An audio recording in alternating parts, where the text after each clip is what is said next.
are going to address us on humanists and human rights activists. So the team is ready. We suggest that we continue. So we are ready, Mr. Leo, to hear from you. Okay, good. Yeah. Yes. Thank you, Keto. Thank you, Roslyn, Moses, and other delegates from Kenya, from South Africa, from my home country, Nigeria, Uganda, Malawi. The issue we are tackling, witch hunting, is with us. It's in our families and communities. It affects all of us directly and indirectly. Accusations of witchcraft are wreaking havoc in the lives of people across the region, among the educated and the non-educated, in families and communities, in rural and urban areas. We are meeting here today. And as you know, accusations are not just all about killing people. It's also all about suspecting, finger-pointing that neighbor who is responsible for the problems in your own life or home. Witch hunting is silently killing people. It's destroying the future of young people. And the African youth are part of the problem.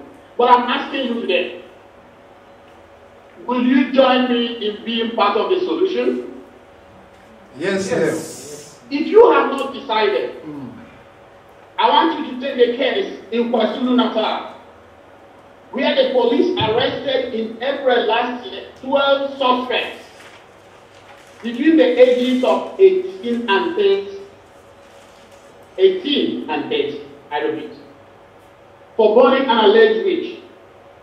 These young people stormed the home of the alleged witch about 12:30 a.m. in the morning. You can imagine, they didn't sleep. So as people were sleeping, they were planning to go out.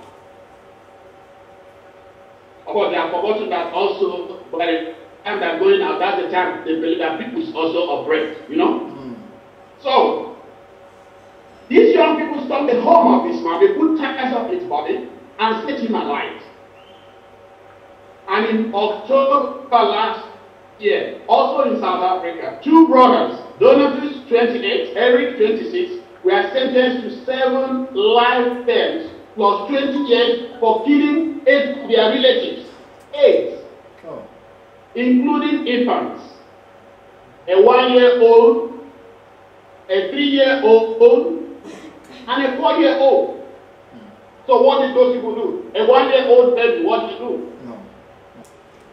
So friends, young people make up the mobs that attack and burn witches in Kenya, Malawi, Uganda, and in other parts of the region. Young people are mainly the witch hunters. They are also the relatives, the children of the witch hunted. African humanist youths.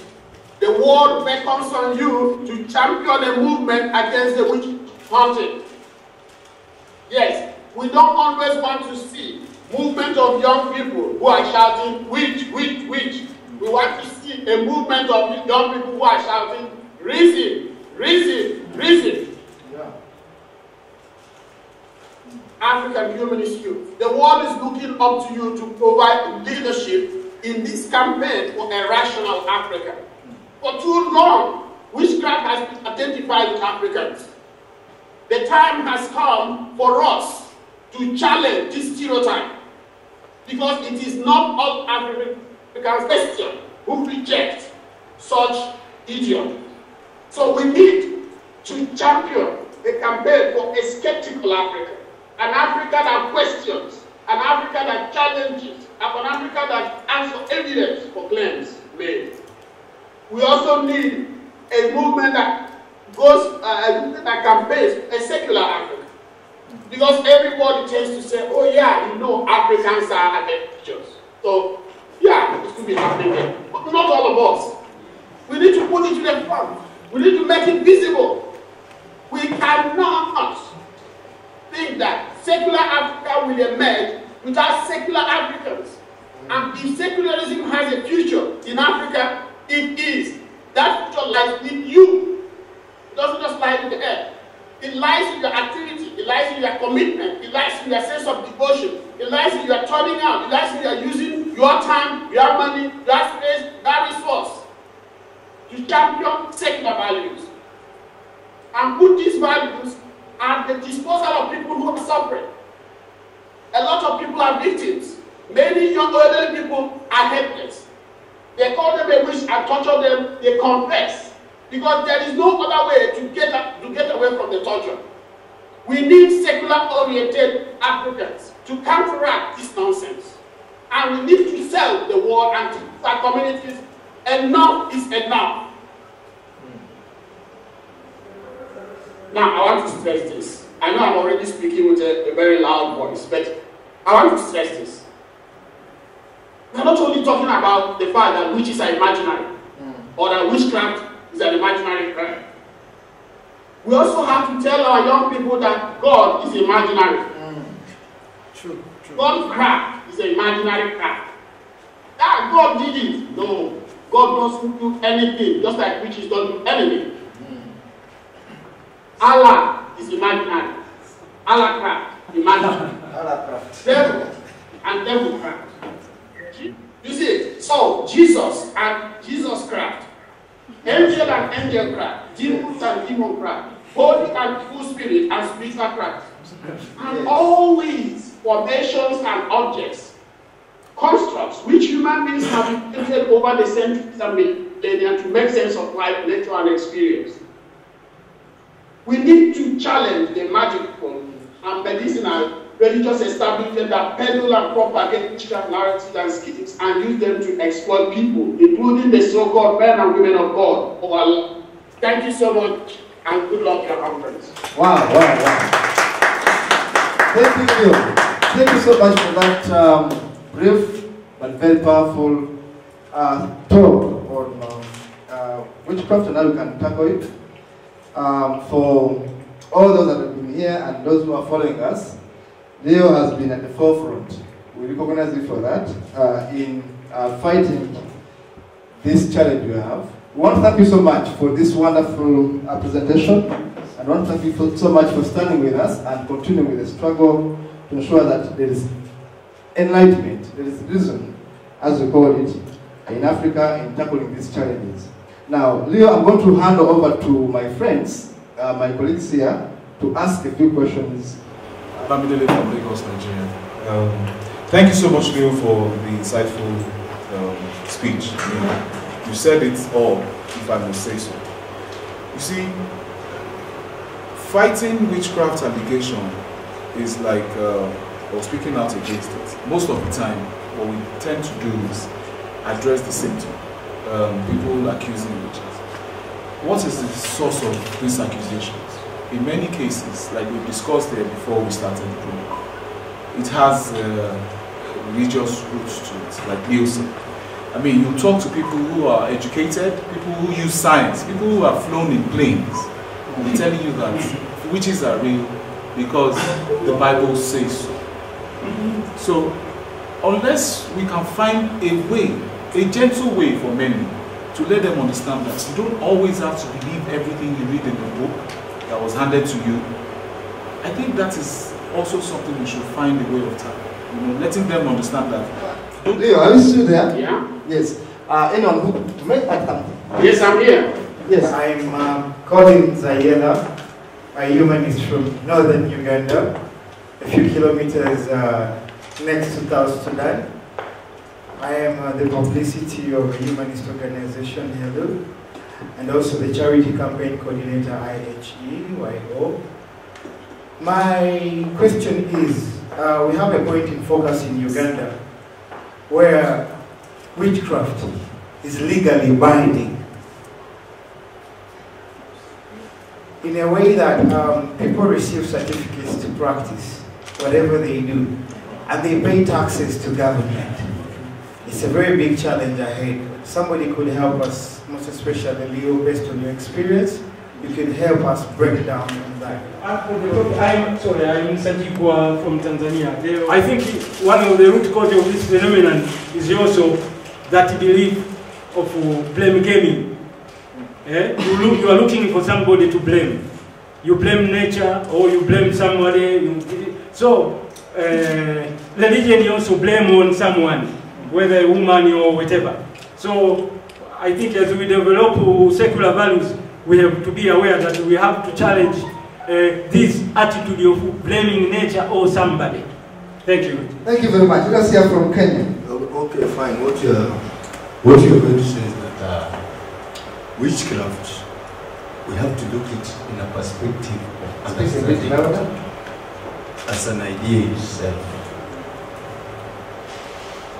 as an object of study. Because me, I believe witchcraft is just a perception of the mind. But what you need to know is that the mind is like a universe. And what the universe is that the universe has got many dimensions which connects with the mind. But the human mind, I think, has got 3 dimensions on that can comprehend. The other, from the 4th to the 11th, which cannot comprehend. I think that's where the problem of witchcraft comes from. What we don't know is complete witchcraft. Thank you. Thank you very much. Thank you very much. Members are coming in. We are going to hear from Burundi. Anything to add? My name is Alois in French. I'm from Burundi. What can I add about witch doctor, especially in my country? Witchcraft in my country is that situation because of the policemen, but also the region. And there is another problem about the mortality. Many people prefer to go to witchcrafts. Sometimes many people died. When they died, they want to revenge. They killed the witchcrafts. It's a problem. To resolve it is very hard because of the mortality. Many people doesn't study. They say that the witch doctor is the good doctor, it's a doctor. That's why they prefer to go there instead of to go to the hospital. Seville Uhuru from Uganda. For me, I consider, I look at witchcraft the way I look at religion. Because it's only that one uses another approach, the other uses a different approach. But they're in the same kind. In my view, I think the issue of superstition is common in societies where reason doesn't prevail. That's why in the Roman times, as science progressed, there was a crisis in the Roman Church, power of reason, as in the only way of interpreting the world. And that's why even today in Europe, churches are becoming monuments. Why? Because as science has advanced, few questions are left to any other power, call it the divine power or the supernatural. Back in the times, if you are told Isaac Newton that I can get this phone or this material and I talk to someone in South Africa, Isaac Newton could say that is magic. But he was the best scientist of the time. But today, it's normal. It can be explained. It's scientific. There's nothing attached to it which is supernatural. It's the same way with the dreams. People who could challenge the atheists or the rationalists could argue that how can you explain dreams? They are mystical.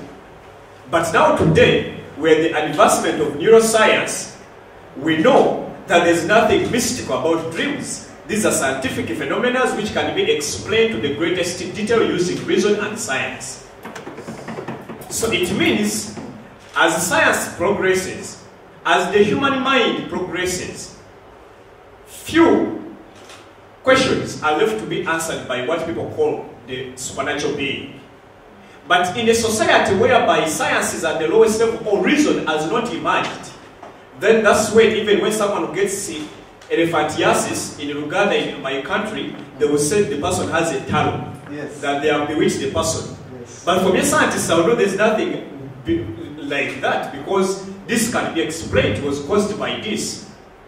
So even what they call someone has been bewitched, these are mental disorders, which can be handled by psychiatrists, but because our societies are believing in superstition, we allow even those people to go on with that condition, because for us we think there is someone else who is bewitching him. Yet if you take this person to a psychiatrist, the person can be healed. So I think for me that's the only way we can deal with it. Championing reason, rationality, critical analysis of things, critical understanding of the world. If we can promote that among the youth, then the issues of superstition and witchcraft will be no more. Thank you. Thank you very much. Thank you very much, Guru. We are going to hear from Ghana, and then we know. My name is Kwaku Adisai. I'm from Ghana. It is belief that can be found every corner of this continent. And my country, Ghana, is no exception. Yes. Witchcraft, for me, as a humanist, I think there is no scientific basis to even imagine that something like that sort exists. So what we have to do as a humanist is to, continue the promotion of the humanist principles, and also encourage critical thinking, especially among the youth. If you engage with the youth all the time, I think that in the near future, you have champions of humanity and secular society, and I think that will go a long way to I'm from Uganda, and on the issue of witchcraft, I think it's a very big issue in Africa, and it should be tackled, must be promoted first. Why? And I believe that this should be done by a secular society or a committee, because there is no Christian or someone like no Christian or a Muslim who is going to tackle about reasoning. Why? They don't want to question God. You don't have to question God.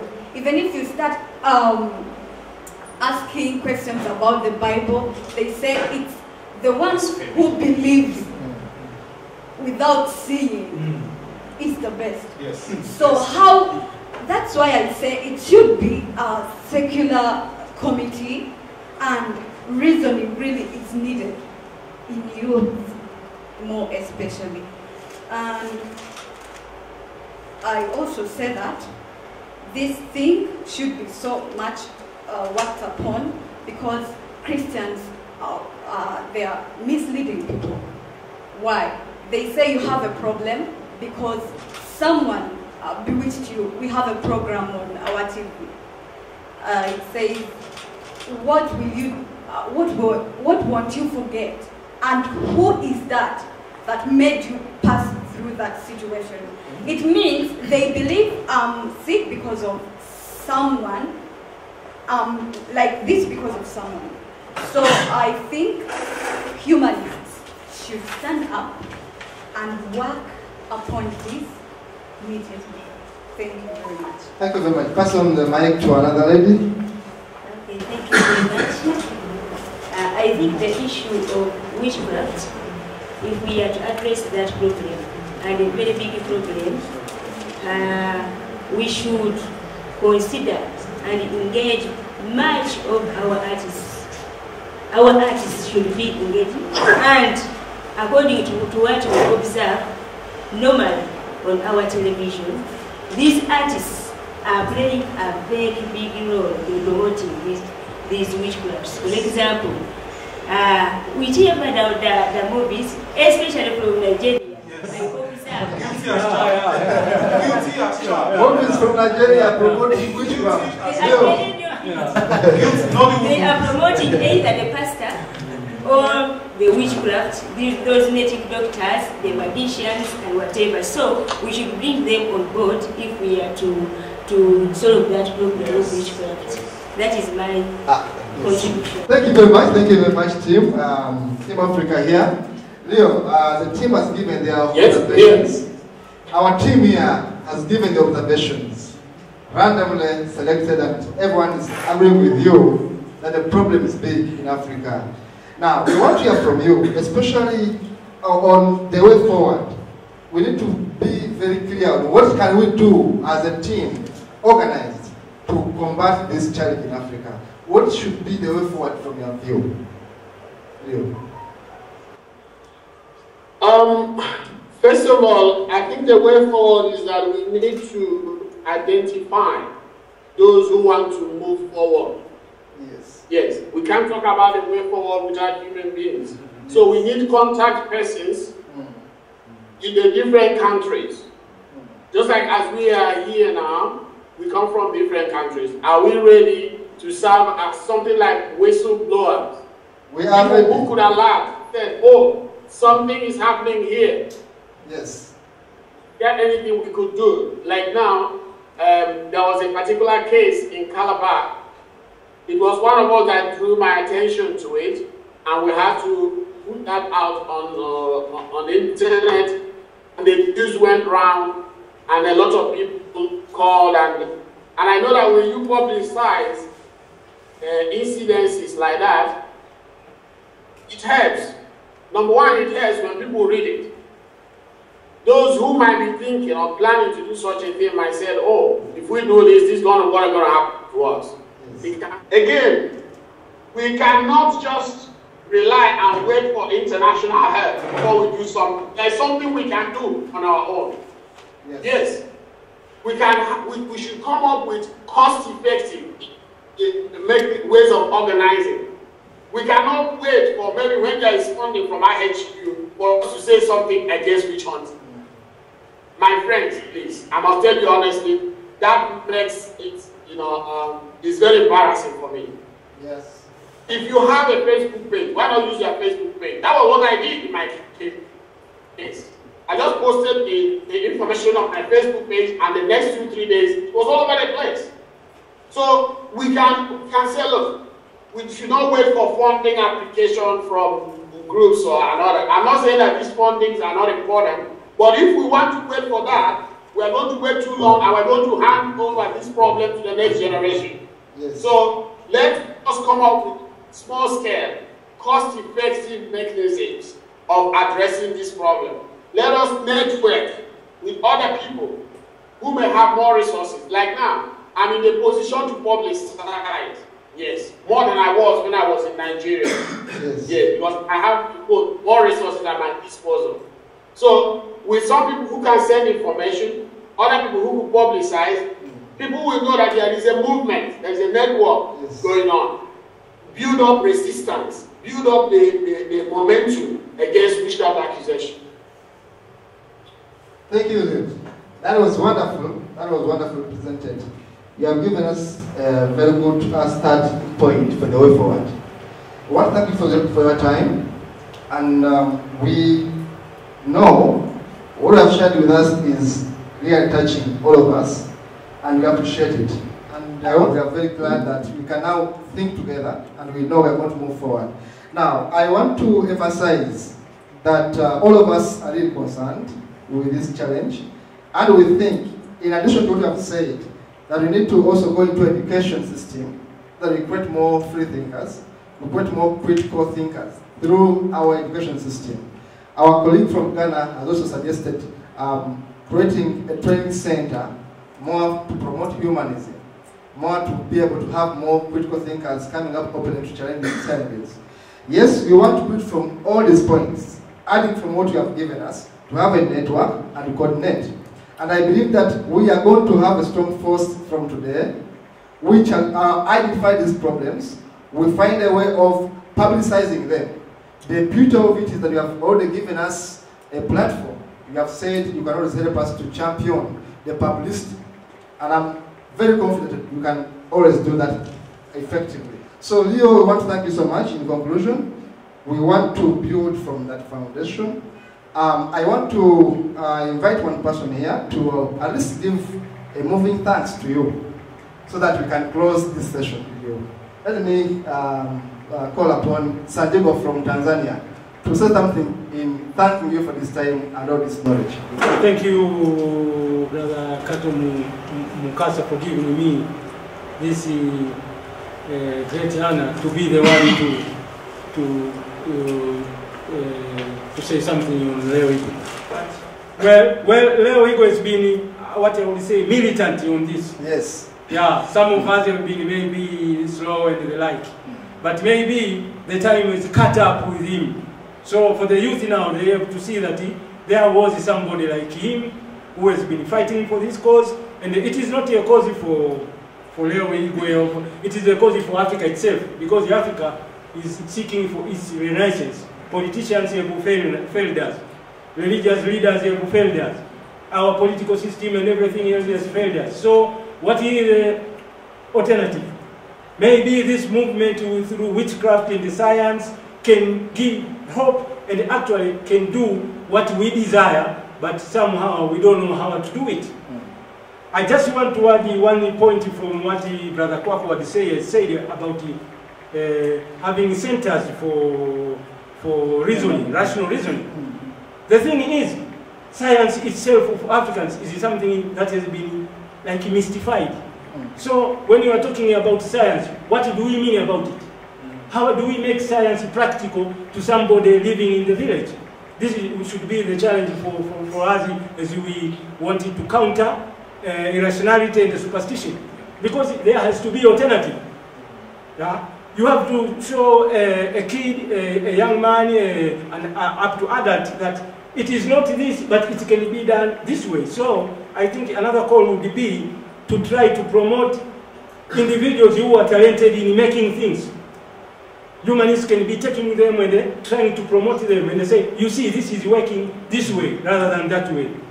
So I think that could also help. Again, I thank Leo Igwe for being a champion for this cause for too long. And I think young people will pick it up from him, and Africa one day will achieve its humanistic renaissance. Thank you. Yeah. Thank you, Comrade Sandiego. Brother Leo, that was the moving tribute from Sandiego from Tanzania. You may give us your concluding remarks as we close this session. The closing remark is something I've also made. I've made that remark already in my speech. The fact is that we have to be dedicated, and that's number one. Without dedication, we cannot achieve anything. Yes.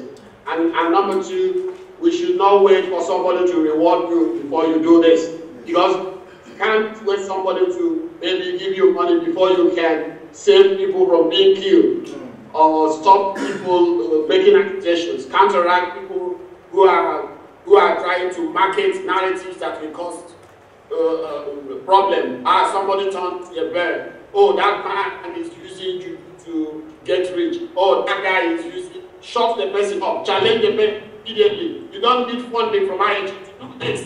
Yes. You see. So I want us to understand that we cannot just wait and say, oh, it's when they give us funding that we can now have a meeting and ask, oh, come on, does juju work at all? If I use charms and articulate charms, will it work? You don't need funding for this, for goodness sake. Go to where they're selling research card. If you go to 9 clubs, go to anywhere, and you see them, tell the person, it doesn't work. So wherever you are, and people start raising this issue, please engage the person here. You don't need a special funding to come and you get that funding and you meet in a hotel and you start asking, oh, this charm, do them work? So what I'm saying is this. We should all be up and doing, and we should just take this thing as, as our own personal responsibility. And we don't need to be rewarded. If there are rewards, where funding comes, fine. If they don't come, let us keep doing it. And whatever we are doing, if there is anything you notice that is not outcome, you cannot do or handle, inform us, send us text messages. Oh, something is about to happen here. Give us the details and not realize it. We'll take it up and try to publicize it. This is how we can win this war. Yes. This is how we can win this battle. Bit by bit, village by village, community by community, country by country, state by state. Thank you so much. Oh, wow.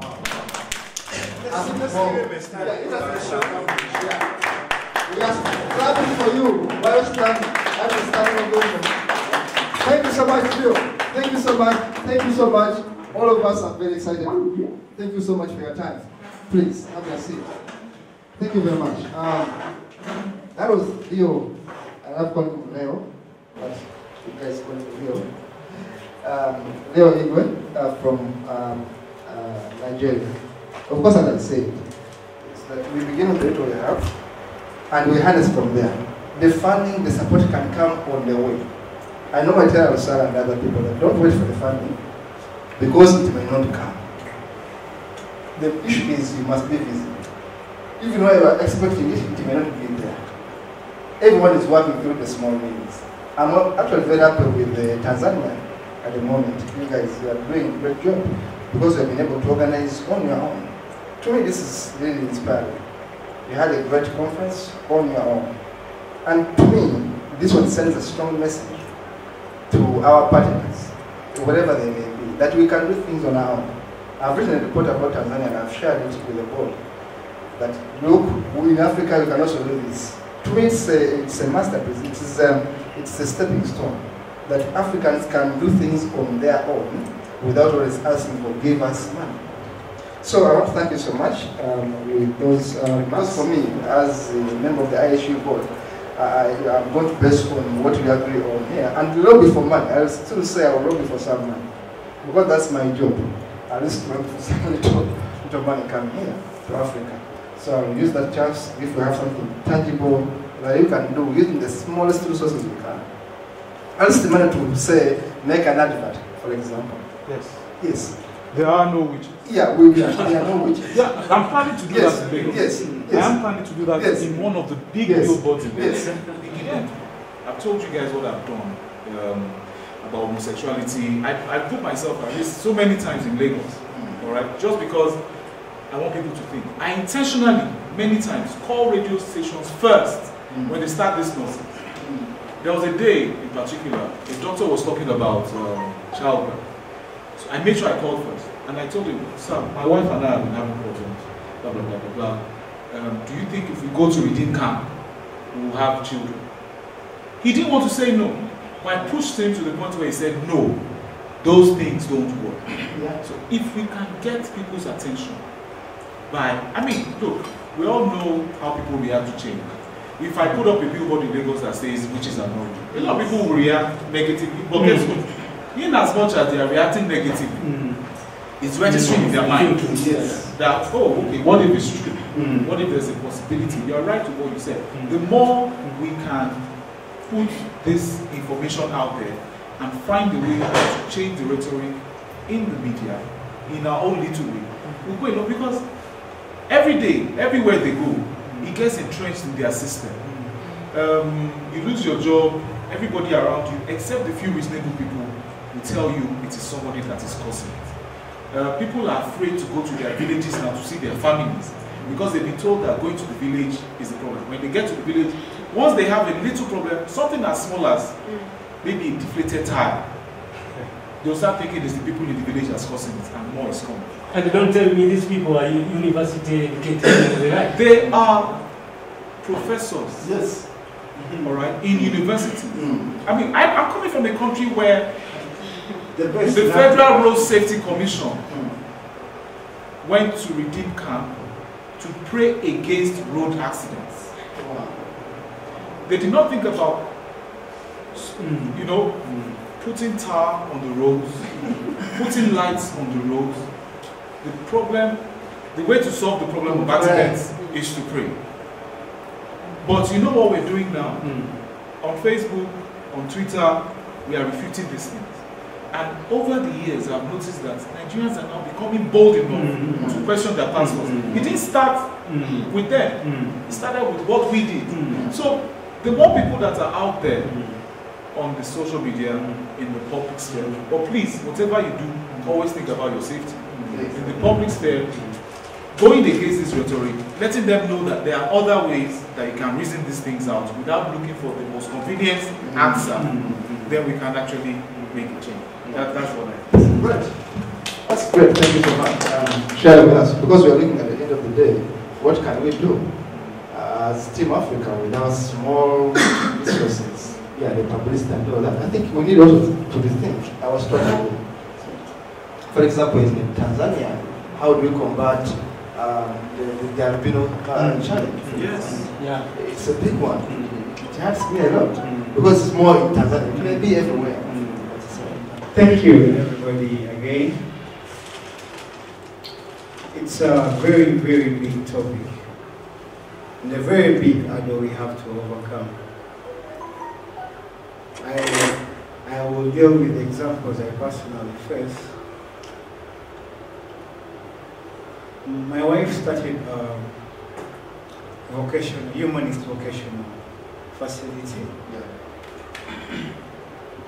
But currently she's away, she's in the US. So I basically run it. I have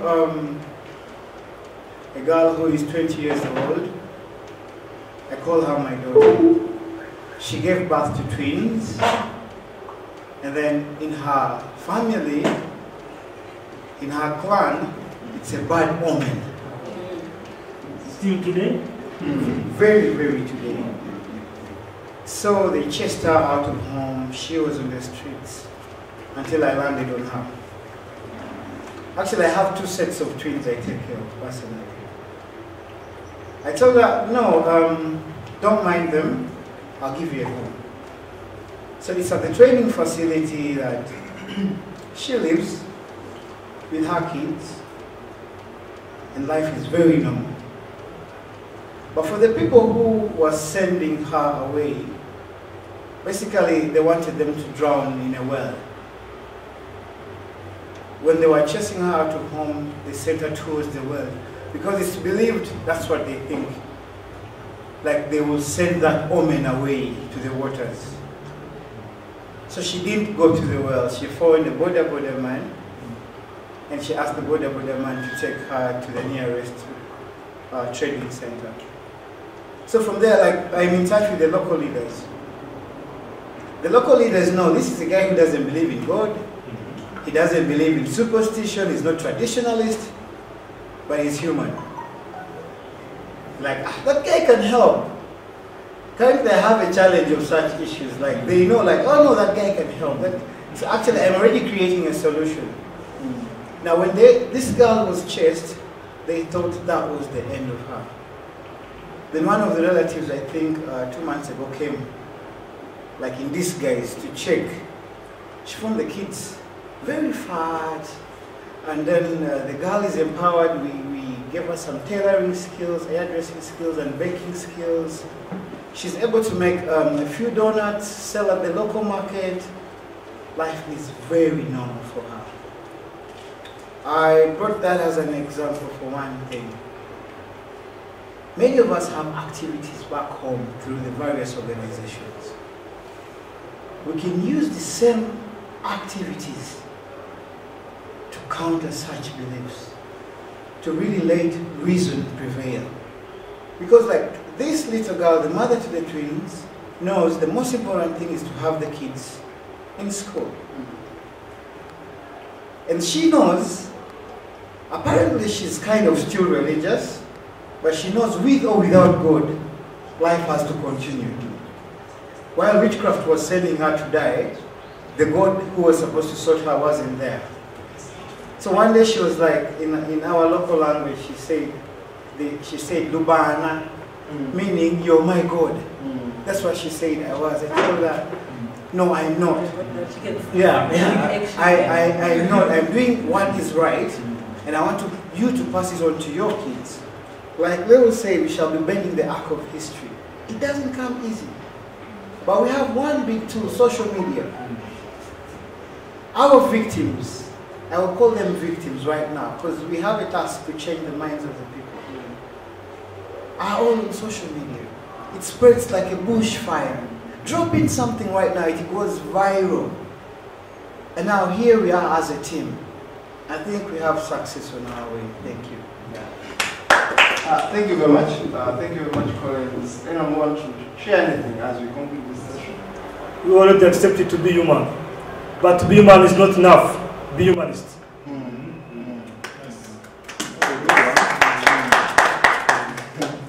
So take care for others. As my friend said, don't mind about tomorrow we are. Think about unity we are. We are already a team here. Yes. Everyone can change his life or her life. And if your life changed, you change the life of others. Don't mind about religion. That Muslim, that like this, I can talk with him, I can take off him. He's human like you. Yes. So what I command, to be human is not enough, be humanist. Yes. Thank you. That's a good one. Yes. Why? Mr. Kato has talked about the challenges Mr. Leo faced in Nigeria. Don't think that that was Nigeria. It won't happen in Uganda, it won't happen in Burundi, it won't happen in Tanzania, it won't happen in Kenya. What does it mean? You have to be committed.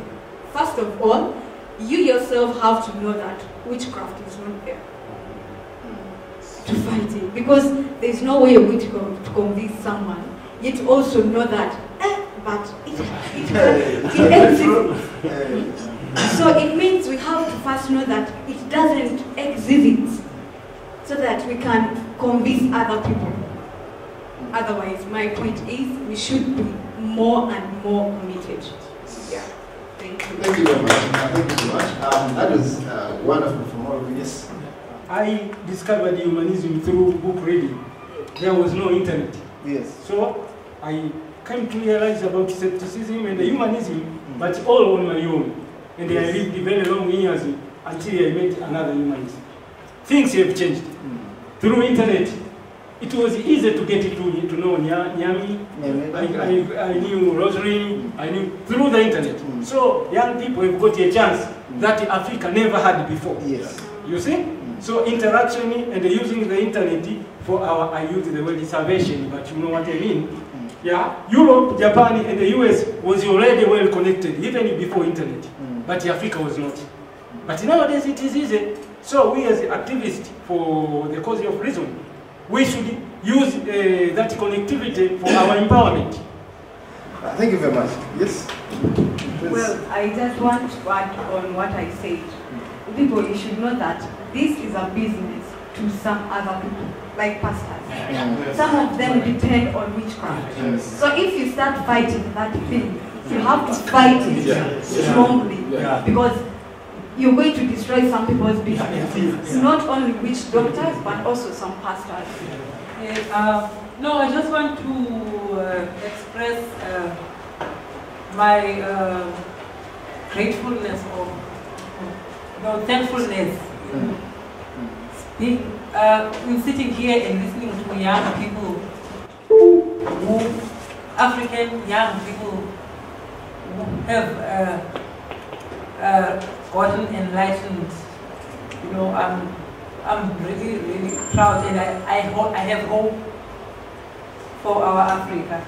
To hear young people like the young lady, how clear she is about these issues and how she expresses them, and the two young people from Burundi, there is hope for our Africa, and I'm inspired to, like go back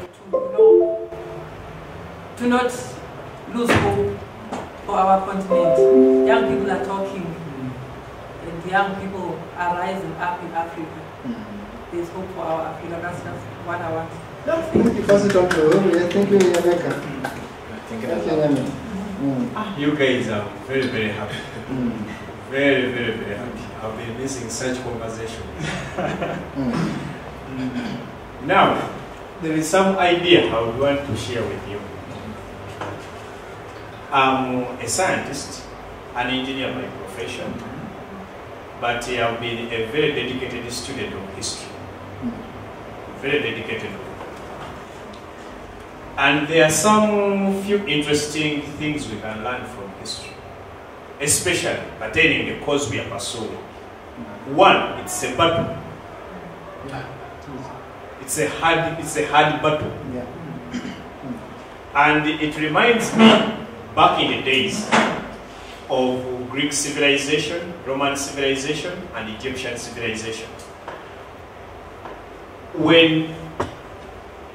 So by then, society was caught up into superstition to the extreme that actually they thought that the gods were living among humans. So that's where the idea of anthropomorphism came in, when gods started having love affairs with humans, that Greek mythology, the Roman mythology, like that. Now, at that time, we had the two sides. Which side they don't want to mention in history. Actually, it's a side which the church has passionately fought for the past 2,500 years. This is the side which they don't. When you look at the religious books we have, let it be the Quran, let it be the Bible, the Veda, the Torah, the Kabra Nagas, the Bhagavad Gita, all these so-called holy books. For me, I know there is nothing religious about the Bible, and there is nothing religious about other religious books. One, the Bible is a scientific book, it's an astronomical book. It has nothing to do with Adam, Eve, all those personalities. All these were just personifications of universal principles. Adam is a principle, Christ is a principle, all these are cosmic principles. The people who never understood what these things meant used them to control the minds of the ordinary men. And that's what the church does. Even in this battle you're fighting, because you know you are fighting a powerful institution which is sustaining lives of very many people. There are people who are benefiting from lies. There are people who are benefiting from the ignorance of mankind. As she said, if you talk about superstition, the pastor will go hungry.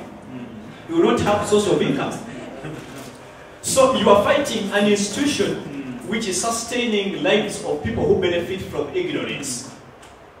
And therefore, your tactics must also be tactical, how to deal with it. Because now when it comes to Africa, it's very terrible. In Europe, because science has reached an advanced stage, religion is phasing away. That's why the Pope is looking at the third world as the savior of the church. Why? Because the third world is poor, and poor people, when they're emotionally frustrated, they always want to look for an answer, and that answer is always God. Yeah. If not God, then it's shrines and all that. Yeah. So the church is looking at the third world as the savior of the church, because in Europe, churches are monuments. They're like museums. People no longer go there. So now we must also devise means. How can we recruit? How can we recruit? And the best stage we can recruit, these are the young people who are still curious. Their minds are still in the process of discovering, exploring the world. As you said, these kids, when you give them another alternative of thinking, then you are changing their way of seeing things.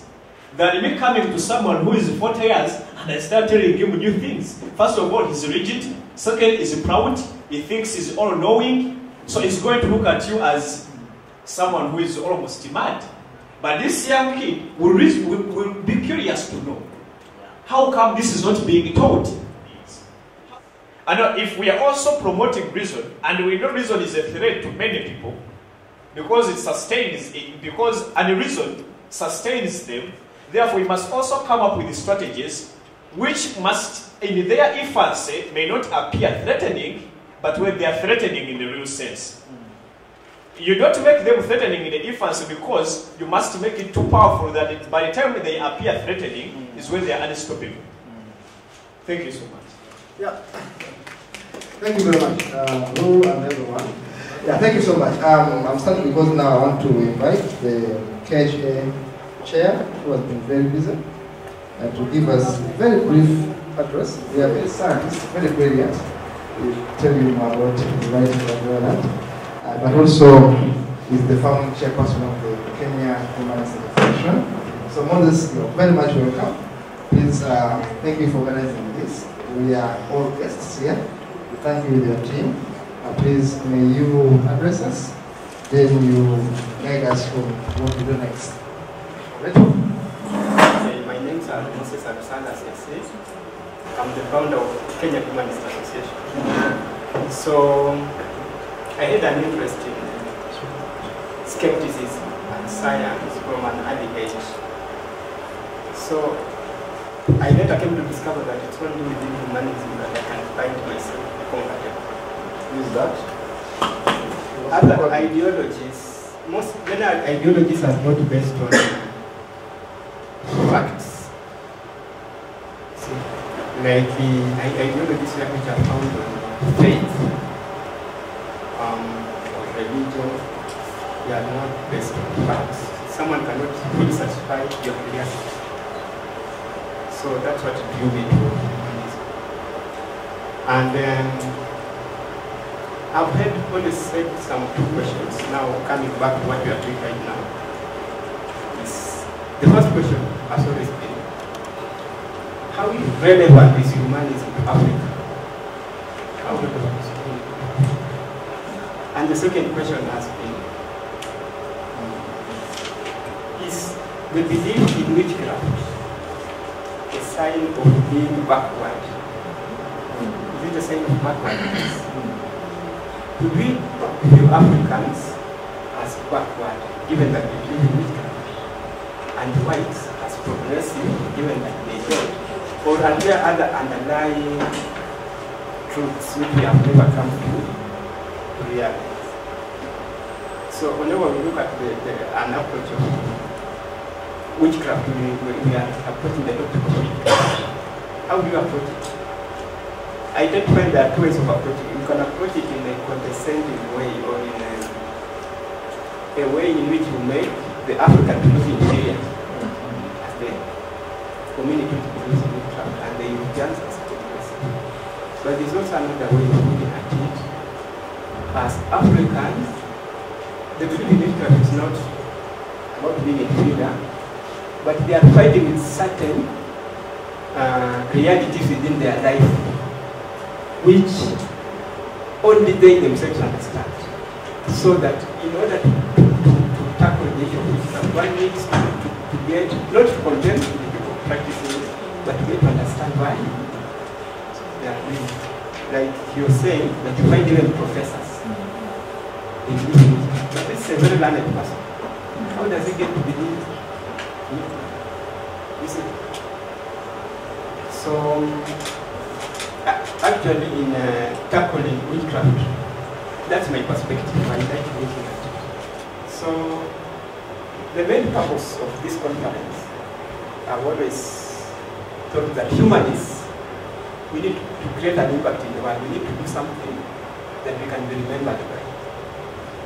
When we just meet and write reports, and we don't do advocacy, we don't lobby, whatever we do, it's going to be wrong. And I thought that tackling the issue of witchcraft would be the best for humanists, especially African humanists. Yeah, so I thought the first African humanist youth days should be used as a platform to launch a campaign to lobby the world and the United Nations for the recognition of an international day of action against Christians, so that people all over the world can, awareness can be created, can be raised. Thank you very much. Thank you very much. Thank you very much, Comrade Salah. Yeah, as you have heard, he's a man with few words. But again, speaking in a very small tone. Again, observe. Good afternoon, Dr. Ashford. How are you? I'm fine, how are you? Good. So, attendees here are keen to hear what you have to say about witchcraft. I mean, one way to do that is to tell people that witches don't exist. I've tried that. It doesn't work. If you say witches don't exist to people who live in the world with witches, they won't believe you. It's a bit like telling people God doesn't exist. It just doesn't work. You could also, well, we need to protect the rights of persons accused of witchcraft. We need to, use the umbrella of human rights to protect them. But then the problem with that is that, most people in Africa believe firmly in witches and feel themselves in danger from witches. And if you say we're going to protect witches, then people will see that you're on the side of witches, and they will look at your talk about human rights as, human rights being on the side of witches, and so we'll lose respect for ideas of human rights as well. Another possible way to protect the persons accused of witchcraft is to invoke the law. In most countries, there are laws specifically addressing accusations of witchcraft. In most countries, it's illegal to accuse somebody of being a witch. So you could invoke the law to protect the witch, the accused witch, but then most people don't know that exists. And again, the fear of witches is real. And, when police protect witches, when protect witches, then they lose legitimacy in the eyes of people who fear themselves as being under assault by witches. So my problem that I've been thinking a lot about is, how do you protect the rights of persons accused of witchcraft while also providing a sense of security for the people who fear witches? Because, if you don't address both of those things, then, most people will see that you're just protecting witches and that you're on the side of witches, and therefore you're part of the problem.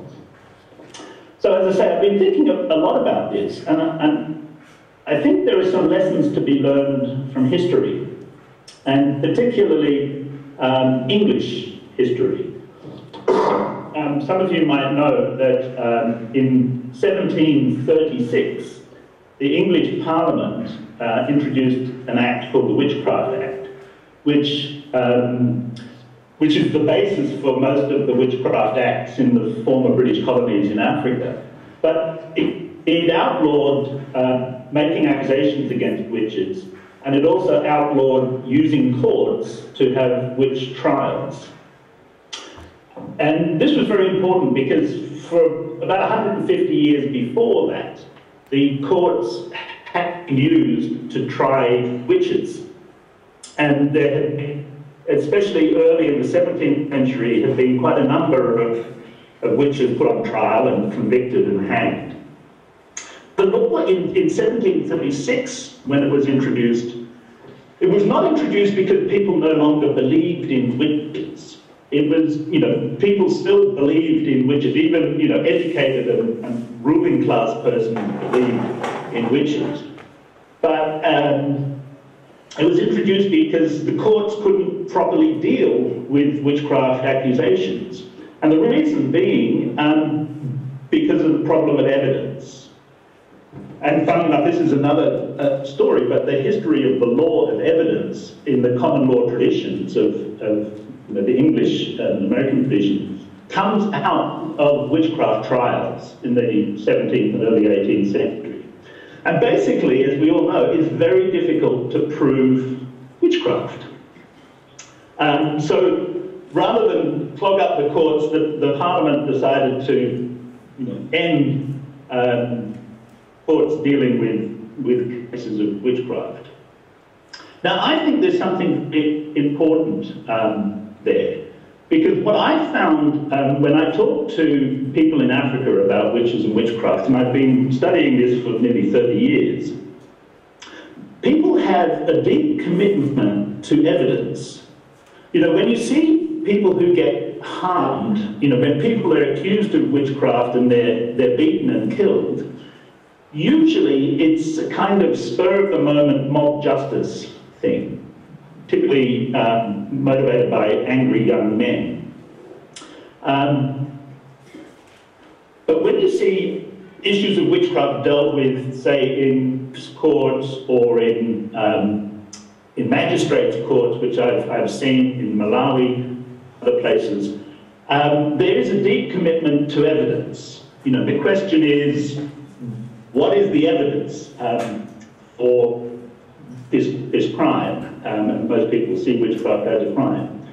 And I think that is really the best way to protect people who are accused of witchcraft, by insisting on discussion of evidence. Because whenever the question of evidence comes up, there's always the possibility of raising doubt.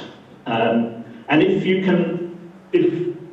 these issues can be addressed in forums where there is some basic safety, where people accused are not being, you know, dragged out and beaten and burned by mobs, but where these issues can be discussed, then it's always possible for people to raise questions of doubt, questions of evidence. And I've been studying this in the context of Malawi and looking at witch trials in Malawi, and I found that where these issues are raised, where accusations are discussed, where evidence is demanded, inevitably tempers cool down and doubt is raised, and often the accusations are dismissed.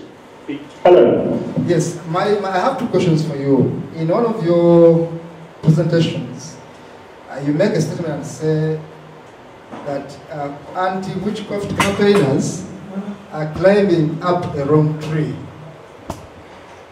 You make such a statement, and I want to know, why do you make such a statement? And then you say you aren't against the campaign, but they are climbing up a wrong tree. What is the right tree? And this is a huge political problem and legal problem throughout Africa, because it undermines the authority of law, of justice, of human rights, and the rest of it. Because if people feel that witches are being protected, then, you know, they feel that injustice is being done. So the question, as you said, you know, well, what is the best way to protect persons who are accused? And this is where I come back to the point about evidence. You need to have some kind of form within which these issues can be discussed, you know, without having mobs, angry mobs, usually of young men, taking justice into their own hands. And my study of thoughts dealing with witchcraft issues in Malawi is quite interesting, because if you can have basic protections, you know, for instance, there is a law against murder, so witches cannot legally be killed. You're speaking to Colin Zayela from northern Uganda. It's my usual question, it's my usual discussion with my colleagues here. What happens to the situations where government legalizes certain practices? Within the limits of the law, some of these practitioners have certificates provided for by government. What happens to us? What can we do? Okay, yeah, it's the whole effort to, you know, register and regulate traditional healers is something I've written about quite a lot, particularly in the South African context. You know, in much of Africa, as you know, the healthcare system is not so well developed. So, you know, many people don't really have options. In South Africa, there is an extensive healthcare system, and there are options. But still, the traditional healers do great business. And I think, you know, on the one hand, it's possible to eradicate them, because, you know, that's been tried before. The colonialists tried that, and it doesn't work. And it's impossible to regulate them too, because ultimately traditional healers claim their authority comes from their ancestors or spirit or God, that, you know, it's sort of beyond the purview of the state. I think that the kind of best way to approach it is again to try and regulate what they do. So, you know, for instance, in South Africa, there's a medicines control board, and technically, theoretically, all medicines are supposed to be approved by the board. But I think, you know, if you have a way of preventing some of these healers from administering poisonous substances or provoking dangerous kinds of techniques, I think that is the place to start. I have a question.